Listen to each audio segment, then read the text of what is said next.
अस्सलाम वालेकुम, मैं हूं फ़ारूक बलोच, बिज़नेस जर्नलिस्ट समार डिजिटल। आइंदा माली साल हुकूमत मुल्क चलाने के लिए कितने पैसे खर्च करेगी, किन लोगों पे या किन शोबों पे खर्च करेगी और ये पैसे आएंगे कहां से, इस हिसाब किताब का जो खाता है उसको हम बजट कहते हैं। बजट या फिस्कल पॉलिसी का बराह रास्त असर हमारी ज़िंदगियों पर होता है। यूँ कह लीजिए कि बजट में होने वाले फ़ैसले इस बात का तयन करते हैं कि आइंदा आने वाला माली साल हम में से हर एक के लिए कैसा साबित होगा, किसको फ़ायदा होगा, किसकी मुश्किलात बढ़ जाएंगी। मसलन हुकूमत बजट के अंदर पेंशन बढ़ा सकती है, सरकारी मुलाजमीन की जो तनख्वाहें हैं उसमें इजाफ़ा कर सकती है, वो लोग खुश हो जाएंगे।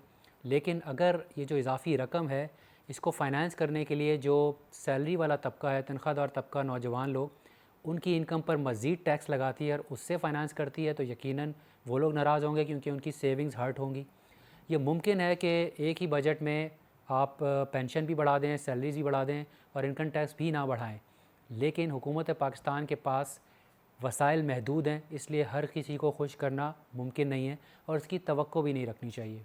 लेकिन अगर इन महदूद वसाइल को हुकूमत ज़िम्मेदारी और समझदारी के साथ इस्तेमाल ना करे तो इससे इकनॉमिक इम्बैलेंसेस क्रिएट हो सकते हैं, यानी आपकी मईशत के अंदर मुआशी मसाइल पैदा हो सकते हैं। मसलन बहुत ज़्यादा महंगाई हो सकती है जिससे लोगों की क़ुव्वत ख़रीद मुतासर होती है, दूसरी तरफ बेरोज़गारी भी हो सकती है और ये दोनों सूरतों में बेसिकली गुर्बत जो है वो बढ़ जाती है और अमीर और गरीब का फ़र्क भी बढ़ सकता है।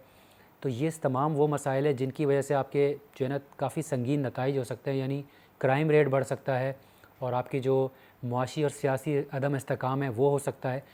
यही वजह है कि जब बजट आता है तो सबकी नज़रें इसकी तरफ होती हैं, क्योंकि बजट का जो दस्तावेज़ होता है उसका जब आप मुताला करते हैं तो उससे पता चलता है कि हुकूमत की तरजीहात क्या हैं और वो कितनी ज़िम्मेदारी से अपने महदूद वसाइल को आवाम की तरक्की और मुल्क की तरक्की के लिए ख़र्च कर रही है। तो आइए देखते हैं आइंदा माली साल में हुकूमत कितने पैसे खर्च करती है और उसकी तरजीहात क्या हैं। जुलाई 1 से शुरू होने वाले माली साल में हुकूमत 8,487 अरब रुपए खर्च करेगी, यानी बांग्लादेश अगले साल अपने मुल्क को चलाने के लिए जितने पैसे खर्च करेगा उससे 31% कम। अब अगर हम इन पैसों को 1,000 रुपये के बराबर मान लें और इसके 10 बराबर हिस्से कर लें तो इसमें से 360 रुपये या 3.5 हिस्से हुकूमत पिछले कर्ज़ों की अदायगी में ख़र्च करेगी और बाकी पैसों में से 162 रुपये या 1.5 हिस्सा फ़ौज को देगी, यानी मुल्क के दिफा पे खर्च करेगी। आप यूँ समझ लें आधा बजट तो इन दो चीज़ों में ख़त्म हो गया। बाकी 500 रुपये में से 114 रुपये या एक हिस्से से थोड़ा ज़्यादा हुकूमत डेवलपमेंट पे यानी तरक्याती कामों पे खर्च करेगी। अच्छा, इसको अगर एब्सोल्यूट टर्म में देखा जाए तो ये 900 अरब रुपए बनते हैं और पिछले साल के बजट के मुकाबले में ये तकरीबन 38% का इजाफा है। यहाँ पर एक हिंट हमें यह मिलता है कि जो पिछले दो बजट थे तहरीक-ए-इंसाफ के, उसमें ऑस्टेरिटी यानी किफ़ायत शारी की तरफ, बचत की तरफ इशारा था। यहाँ पे ये जो डेवलपमेंट का इन्होंने बजट इतना बढ़ाया 38%, इससे लग ये रहा है कि इस बजट में ये ग्रोथ को टारगेट कर रहे हैं, जब भी ज़्यादातर लोग इसको ग्रोथ ओरिएंटेड बजट कह रहे हैं। बाकी पैसों में से 137 रुपये या सवा हिस्सा जाएगा सूबों को, 57 रुपये या आधा हिस्सा जाएगा पेंशन्स की मद में, 56 रुपये यानी मज़ीद आधा हिस्सा खर्च करेगी अपने ऊपर, यानी अपने रोज़मर्रा के जो अखराजात हैं उसको चलाने के लिए, 80 रुपये खर्च करेगी सब्सिडीज़ के ऊपर, 12 रुपये मुख्तस किए गए हैं कोरोना इमरजेंसी फ़ंड के लिए और 22 रुपये हुकूमत खर्च करेगी अपने एम्प्लॉयज़ की सैलरीज़ के ऊपर। तो ये ख़ुलासा था कि हुकूमत अपने 1,000 रुपये यानी 8,487 अरब रुपए कैसे ख़र्च करेगी। अब सवाल ये उठता है कि ये पैसे आएंगे कहाँ से।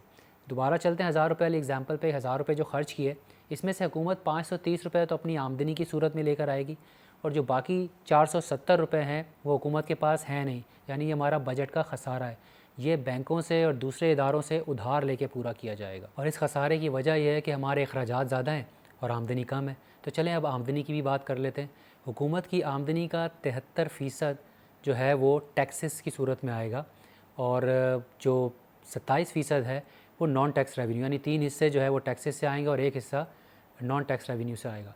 और अगर हम जो हुकूमत के टैक्सेस हैं उनको 3 बराबर हिस्सों में तकसीम कर लें तो सिर्फ एक हिस्सा डायरेक्ट टैक्सेस से आएगा और 2 हिस्से इनडायरेक्ट टैक्सेस से आएंगे। और डायरेक्ट और इनडायरेक्ट टैक्सेस का फ़र्क क्या है और इनसे कौन से मुआशी मसाइल जन्म लेते हैं और पिछले बजट्स के अंदर भी इनका रेशो क्या था, ये तमाम बातें मैं पिछली वीडियो में जिसमें इकनॉमिक सर्वे को हमने रिव्यू किया था उसमें कर चुका हूँ। उसका लिंक हम डिस्क्रिप्शन में शेयर कर लेंगे। मैं इस तफसील में जाकर टाइम नहीं ज़ाया करना चाह रहा। बजट के ऊपर तफसीली प्रोग्राम करने के लिए हमें वक्त दरकार होगा, डॉक्यूमेंट का मुताला करना पड़ेगा, एक्सपर्ट से बात करनी पड़ेगी जिसमें इकॉनमिस्ट होंगे, टैक्स एक्सपर्ट्स होंगे और लोगों से बात करनी पड़ेगी, तब जाके जो तस्वीर है वो वाज़ेह होगी। लेकिन अगर एक क्विक टेक मैं आपको बजट पे दूं तो तकरीर सुन के ये लग रहा था कि शायद अच्छा बजट है। कुछ चीज़ें ऐसी हैं जिससे लग ये रहा है कि बहुत ही ज़्यादा ग्रोथ ओरिएंटेड बजट है, क्योंकि इन्होंने पीएसडीपी का साइज़ 38% बढ़ाया है, डेवलपमेंट के ऊपर 900 अरब रुपए खर्च करेंगे, तो ये ग्रोथ की तरफ ज़रूर जा रहे हैं। दूसरी तरफ अगर आप देखें तो टैक्स के बेनिफिट्स दिए हैं, 12 किस्म के विदहोल्डिंग टैक्स ख़त्म कर दिए हैं, और जिसमें गाड़ियों पे भी है, टेलीकॉम मोबाइल सर्विसेज पर है, जो बैंकिंग ट्रांजैक्शंस थी वो था, और आई थिंक जो जहाज़ का टिकट है उस पर विदहोल्डिंग टैक्स है, ये चंद एक मुझे याद है, ये ख़त्म किए हैं। फिर कैपिटल गेन टैक्स को भी थोड़ा कम किया है। तो टैक्स में बेनिफिट्स आपको ज़रूर दिए हैं। लेकिन दूसरी तरफ आप देखें तो जो इनडायरेक्ट टैक्सेस है उसके ऊपर इनका इन्हिसार उतना ही है, बल्कि थोड़ा बढ़ गया है। पिछले बजट में 66% था, इस बजट में 67% हो गया है। और अगर मैं गलत नहीं हूँ तो पिछली हुकूमत में ये 62% था। तो 5% इन्होंने इनडायरेक्ट टैक्सेस के ऊपर जो अपना इन्हिसार है उसको बढ़ा लिया है। और इसमें अगर आप देखें, ज़ाहिर है जो टैक्स बेनिफिट दिए जा रहे हैं, क्योंकि हम खसारे में तो कहीं से तो वो पूरा करना है, वो कसर इस दफ़ा ये निकालने जा रहे हैं सेल्स टैक्स में। पिछले बजट में अगर आप लोगों को याद हो, पेट्रोलियम लेवी पे इन्होंने ठीक ठाक 400 अरब का टारगेट रखा था, वो तकरीबन पूरा भी कर लिया है। वो भी एक इनडायरेक्ट टैक्स होता है, महंगाई होती है उससे, इनक्वालिटी होती है, जो ऑलरेडी तबका टैक्स दे रहा है उस पर बर्डन आता है। इस दफ़ा भी इन्होंने ऐसा किया है, लेकिन इस दफ़ा पेट्रोलियम लेवी के बजाय सेल्स टैक्स पे ये इन्हिसार कर रहे हैं, जिसमें जो इन्होंने टारगेट रखा है वो पिछले साल के मुकाबले में 30% ज़्यादा है। तो ये एक मोटी मोटी पिक्चर थी, और हम अगले हफ्ते कोशिश करेंगे तफसीली प्रोग्राम के साथ आपसे दोबारा मुलाकात हो। तब तक अपना ख्याल रखिएगा। अल्लाह हाफ़िज़।